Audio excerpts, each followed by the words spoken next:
విజయవాడలో world class amenities తో luxury land mark ready to occupy budget friendly premium gated community మన కానూరులో PVR elite. ఎవరు ఊహించని విధంగా సుప్రీంకోర్టు ప్రధాన న్యాయమూర్తి మీదకే బూటు విసిరారు ఒక వ్యక్తి. ఆ వ్యక్తి కూడా నార్మల్గా సాధారణమైనటువంటి మనిషి కాదు, సీనియర్ అడ్వకేట్, సుప్రీంకోర్టులో అనేక కేసులు వాదించినటువంటి వ్యక్తి. అసలు ఏం జరిగింది, దీని పర్యవసానాలు ఏ విధంగా ఉండబోతున్నాయి, దీనిపైన విశ్లేషణ చూద్దాం. మనతో పాటు బీజేపీ ఆంధ్రప్రదేశ్ శాఖ అధికార ప్రతినిధి పెద్దిరెడ్డి రవికిరణ్ గారు ఉన్నారు. రవికిరణ్ గారు నమస్తే.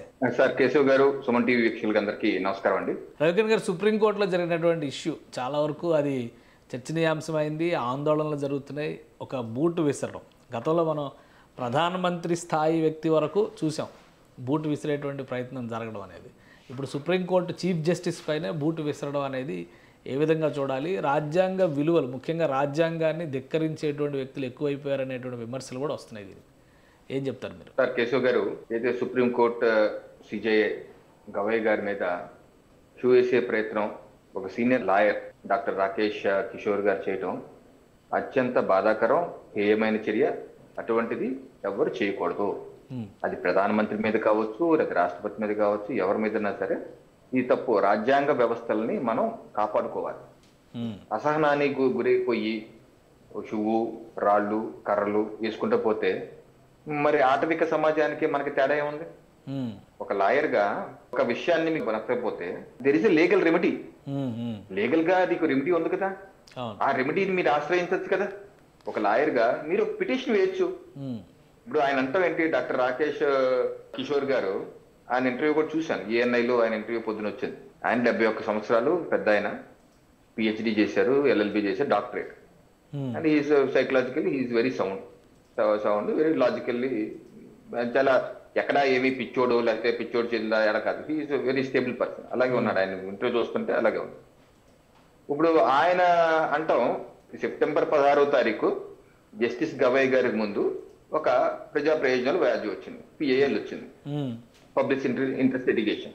ఏంటా లిటిగేషను? ఖజురహోలో కొన్ని వందల సంవత్సరాలు చరిత్ర ఉన్నటువంటి ఒక విష్ణుమూర్తి యొక్క విగ్రహం. ఆ విగ్రహాన్ని శిరచ్ఛేదన అయిపోయింది. శిరచ్ఛేదన అయిపోతే ఇది మా యొక్క మనోభావాలకి విఘాతం కలిగిస్తుంది. ఇది ఎప్పుడో బహుశా ఈ దండయాత్రలు చేశారు కదా బాబర్లు, వీళ్ళందరూ ఈ బ్యాచ్ ఎప్పుడో వచ్చినప్పుడు చేసిన పనులే. అప్పటి నుంచి అలా ఉండిపోయింది. ఎవరికో ఏదో బాధ వచ్చింది, ఆ బాధకి సుప్రీంకోర్టుకి వెళ్ళారు. సుప్రీంకోర్టుకి వెళ్తే సుప్రీంకోర్టు ఆయన అంటాం డాక్టర్ రాకేష్ కిషోర్ గారు అంటే మనకి ఎక్కడ విజువల్ బయటకు రాలేదు కాబట్టి జస్టిస్ గవై గారు ఏమన్నారో మనకు తెలియదు. నేను ఎక్కడ వెబ్సైట్ లో కూడా ఎక్కడ చూడలేదు. ఆయన అంటాం జస్టిస్ గవై గారు, ఇది విచారించాల్సిన అవసరం ఏంటి, నువ్వు విష్ణుమూర్తి భక్తుడు అంటున్నావు కదా, నువ్వు వెళ్ళి విష్ణుమూర్తికి పూజ చేసుకో, నా దగ్గరికి ఎందుకు వస్తావు, విష్ణుమూర్తికి వెళ్ళి పూజ చేసుకో, మీ దేవుడికి నువ్వే పూజ చేసుకో, ఇక్కడ రావద్దు అని అన్నారని ఈయన చెప్తున్నారు రాకేష్ గారు. ఇలా అంటాం ఏంటి? ధర్మో రక్షిత రక్షిత అని చెప్పి జస్టిస్ గవై గారి వెనకాల ఉన్నటువంటి స్లోగన్ అదే కదా. నీ దగ్గరికి ధర్మం కోసం పబ్లిక్ ఇంట్రెస్ట్ లిటిగేషన్ నీకు వేశారు, లేదు నీకు అది పిఏఎల్ కనపడలే, పిఏఎల్ లేదు, ఇది పొలిటికల్ ఇంట్రెస్ట్ లిటిగేషన్ కనిపించి ఉంటే నువ్వు డిస్కస్ చేసే, ఇది చెల్లదు, దీన్ని మేమేం చేయలేము, లేకపోతే forward to the archaeology survey of India, archaeology survey of India వాళ్ళు చూసుకుంటారు, లేకపోతే వాళ్ళు నోటీస్ ఇవ్వు, archaeology survey of India notice ఇచ్చి ఒక డేట్ ఇవ్వచ్చు, ఒక డేట్ ఇచ్చి ఆర్కియాలజీ సర్వే ఏం చెప్తారు వినొచ్చు. ఇన్ని ఉన్నాయి, పోయి మీకు ఇష్టం లేదు, this is not a valid అని చెప్పి డిస్మిస్ చేసి పంపించవచ్చు.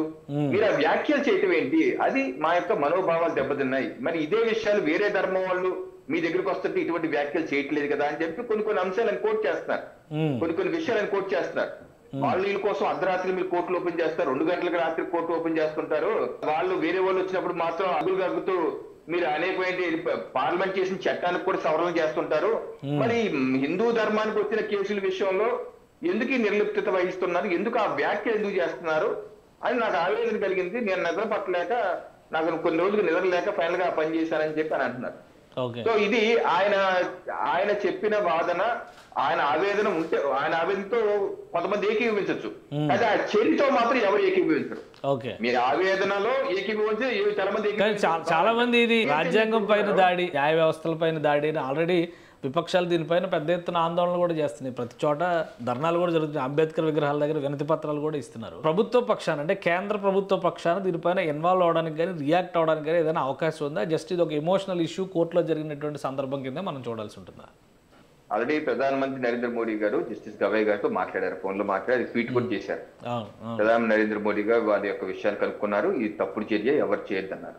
సో ప్రభుత్వ పరంగా ఇది ఎవరు ప్రభుత్వ పరంగా కాదు, సభ్య సమాజంలో ఉన్న నాలాంటి వాళ్ళు కానీ మీలాంటి కొంచెం వివేకం ఉన్న వాళ్ళు ఎవరు కూడా ఈ రకమైన దాడిని ఎవరు ప్రోత్సహించరు. అవసరమైతే మీకు వేరే ఉన్నాయి, డెమోక్రటిక్ పద్ధతిలో వేరే మీన్స్ ఉన్నాయి, మీన్స్ అండ్ వేస్ మీ యొక్క గ్రీవెన్స్ తీసుకువెళ్తాయి. కాకపోతే కొన్ని పొలిటికల్ పార్టీలు, ఇప్పుడు ఆమ్ ఆద్మీ పార్టీ డాక్టర్ రాకేష్ ఇంటి ముందు ధర్నా చేస్తాను, ఇందాక విజువల్ చూశాను. వాళ్ళకి ఏం పని, ఆమ్ ఆద్మీ పార్టీకి ఏంటి సంబంధం? ఇప్పుడు ఆమ్ ఆద్మీ పార్టీని ఎవరైనా అన్నారా చేసి? అంటే రాజకీయం కోసం దూరేస్తున్నారు, అంటే రాజకీయం కోసం ఏదో రకంగా దూరేసి ఏదో రకంగా లబ్ధి పొందాలని ప్రయత్నం చేస్తున్నారు. ఈ నీచమైన తుచ్చమైన రాజకీయాలకి దూరంగా ఉండకపోతే ప్రజలు మీకే చంపెట్టి సమాధానం చెప్తారండి. జరిగింది తప్పు, అక్కడ ఉన్నటువంటి సిజేఐ మీద చేయడం తప్పు అని అందరూ అంటున్నారు. అలాగే సిజేఐ గారు కూడా పెద్ద మనసుతో నేనేం కేసు ఏం పెట్టింది ఈ విషయం మీద అన్నారు. కేసు కూడా లేదు ఆయన మీద. ఇప్పుడు బయటకు వచ్చేసారు, ఆయన రాకేష్ గారు బయటకు వచ్చారు, ఆయన మీద కేసు ఏం పెట్టలేదు. సిజే గారు పెద్ద మనిషిగా ఉన్నారు, ఆయనే క్షమించినప్పుడు మీకేంటి బాధ? నేను అడిగేది ఏంటంటే, పెద్ద ఆయన సిజేఐ గవై గారే క్షమించేసినప్పుడు మీకేంటి బాధ అడుగుతాను. ఈ ఆమ్ ఆద్మీ పార్టీలో వేరే పార్టీని నేను అడుగుతుంది, మీకేంటి బాధ? ఆయన క్షమించినప్పుడు మీకేంటి బాధ? ఎందుకు అసలు పొలిటికల్ టర్న్ ఎందుకు తీసుకుంటుంది ఈ వ్యవహారం అసలు పొలిటికల్ టర్న్ ఎందుకు తీసుకుంటుంది? ఎందుకంటే ఏం జరిగింది సుప్రీంకోర్టులో, ఏం జరిగింది కోర్ట్ హాల్ విజువల్స్ కూడా అఫీషియల్ గా కోర్టు నుంచే రిలీజ్ అయినాయి మరి. సో దీనిలో రాజకీయం అనేది ఎక్కడ చొరబడుతుంది? ఇప్పుడు కాదేది కవితకు అనర్హం అనేది, కాదేది రాజకీయాలకు అనర్హం. అందుకనే ఇప్పుడు ఎలక్షన్ టైం, బీహార్ ఎలక్షన్స్ ఉన్నాయి కానీ రాజకీయ నిరుద్యోగులు ఉన్నారు కాబట్టి ఆమ్ ఆద్మీ పార్టీ ఇప్పుడు వరకు బయట రాలేదు. అరవింద్ కేజ్రీవాల్ ఓడిపోయి బయటకు వచ్చారండి, ఎందుకు రాలేదు ఇప్పుడు వరకు? మరి మొన్న పంజాబ్ లో వరదలు బీభత్సం, ఆ రాష్ట్రం ఎప్పుడో వెళ్ళారండి పర్యటించడాగానే?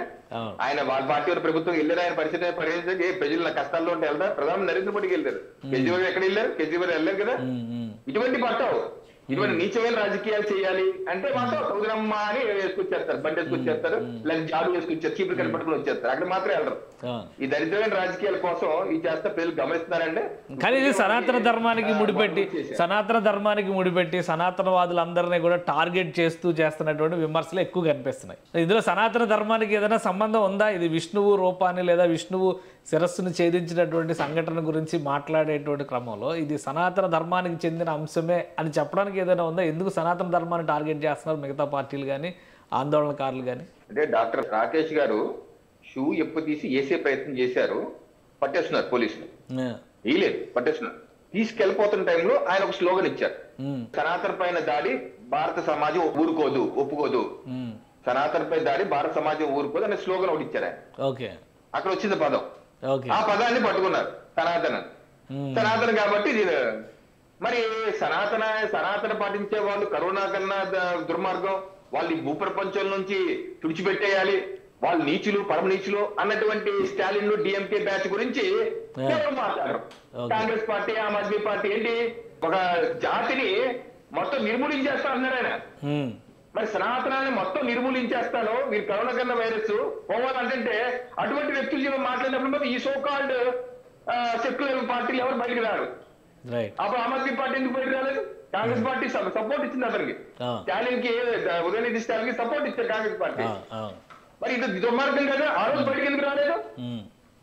అది మరి కరెక్ట్. అది నేనదేంటంటే ఇది ఒక లెన్స్ లో చూసి వాళ్ళకి కావాల్సింది అనువుగా ఉండి బయటకు వచ్చి అనువుగా ఉంది ఇది చేస్తే రాజకీయం బాగుంటది అని క్యాలిక్యులేట్ గా వస్తున్నారు. నిజంగా వాళ్ళకి నిబద్ధత ఉంటే ఆ రోజు ఉదయశ్రీ స్టాలిన్ మాట్లాడిన మాటలకి ఖండించాలి అందరూ. కేసు సుప్రీంకోర్టుకు వెళ్ళింది, ఏమైందో తెలియదు ఇప్పుడు వరకు. కేసు సుప్రీంకోర్టు వరకు వెళ్ళింది, ఏమైందో తెలియదు ఇప్పుడు వరకు. ఆయన మాత్రం బాగానే తిరుగుతున్నాడు, చంపేస్తా అన్నవాడు బాగానే ఉన్నాడు, అందరూ బాగానే ఉంటున్నారు. మరి ఏది న్యాయం ఎక్కడ జరిగింది? సో ఇప్పుడు ఈ కేసు విషయంలో కూడా ఇప్పుడు డాక్టర్ రాకేష్ పైన పెట్టినటువంటిది కూడా అంటే ఆయన మీద ఏం కేసు పెట్టరన్నారు కాబట్టి ఒక సామరస్యపూర్వక వాతావరణంలో సమస్య పరిష్కారం అయిందని అనుకోవచ్చా? సార్ ఆయన మీద కేసు పెట్టమని చెప్పి పెట్టము అని సిజేఐ గారు స్పష్టంగా చెప్పారు. సుప్రీంకోర్టు ఆఫీస్ కూడా స్పష్టంగా చెప్పింది. మేము అసలు ఫస్ట్ జరిగిందని కూడా సుప్రీంకోర్టు ఆఫీస్ చెప్పలేదు. సుప్రీంకోర్టు ఆఫీస్ జరిగింది, అడ్మినిస్ట్రేటివ్ ఆఫీస్ జరిగింది అని కూడా లెటర్ కూడా ఇవ్వలేదు. అలాగే వాళ్ళు కూడా కేసు మేము పెట్టమన్నారు. పెట్టమన్నప్పుడు కేసే లేనప్పుడు ఆయనే క్షమించేసినప్పుడు గొడవ ఏంటి అంటాను నేను. ఈ రాద్ధాంతం అనవసరం అంటారు, గ్రీవెన్సే లేదన్నప్పుడు గొడవ ఏంటి అంటాను నేను. రైట్. ఆయన చేసిన తప్పే, డాక్టర్ రాకేష్ గారు చేసిన తప్పే. ఎవరు సమర్థిస్తున్నారు? ఇదే ప్రజాస్వామ్యంలో దాడి అన్నది ప్రజాస్వామ్యంలో చోటు లేదు.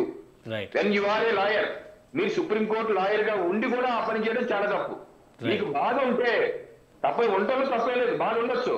There is a petition, there is a way, legal procedure ఉంది. ఆ ప్రొసీజర్ ఫాలో అవ్వచ్చు కదా. ఆ ప్రొసీజర్ ఫాలో అయ్యి మీకు నిజంగా గవే గారు చెప్పింది తప్పే అనిపిస్తే, మాకు తెలియదు ఆయన అన్నారా అనలేదు, మీరున్నారు అన్నారు, తప్పు అనిపిస్తే పిటిషన్ పెట్టి ఆయన మార్చే ప్రయత్నం చేయొచ్చు కదా. ఏదైనా ఉంటే కనుక అటువంటి ఏదైనా ఉంటే you take a constitutional remedy. అంతేగాని నేను ఫిజికల్ గా దాడి చేస్తానంటే ఎంతవరకు కరెక్ట్? అదేంటంటే నాకు నిద్ర పట్టట్లేదు, నేను నిద్ర పట్టకి పని చేశానంటే పెద్దోడు రేపు నన్ను పొడుస్తాడు, నన్ను పొడిచి నాకు నిద్ర పట్టలేదు కానీ పొడిచానంటే సరిపోయిందా? ఇది కరెక్ట్ కాదండి. రైట్. థ్యాంక్ యూ రవికిరణ్ గారు విశ్లేషణ అందించినందుకు. ఇది సుప్రీంకోర్టు హాల్లో జరిగినటువంటి ఇన్సిడెంట్, డాక్టర్ రాకేష్ ఎందుకు షూ విసిరారనే దాని మీద ఒక క్లారిఫికేషన్ చూస్తే కనుక ఆయన బాధ, ఆయన ఆవేదనకి ప్రతిరూపంగా ఈ దాడిని చూడాల్సినటువంటి పరిస్థితి కనిపిస్తుంది అనేటువంటి సంకేతం ఉంది. కానీ జస్టిస్ గవాయ్ చాలా స్పష్టంగా అతను క్షమిస్తున్నట్టుగా వదిలేశారు. కాబట్టి అసలు కేసు కానీ దీనిపైన విచారించాల్సినటువంటి అంశం కానీ లేదు. కానీ ప్రజాస్వామ్యంలో ముమ్మాటికి దాడులని ఉపేక్షించే పరిస్థితే ఉండదు అని రవికిరణ్ గారు చెప్తున్నారు. ఇక ప్రజాస్వామ్యం పేరుతో జరుగుతున్నటువంటి ఆందోళనలన్నీ కూడా రాజకీయ డ్రామాలుగానే కొట్టిపడేస్తున్నారు. ఇది స్పెషల్ డిస్కషన్. Keep watching.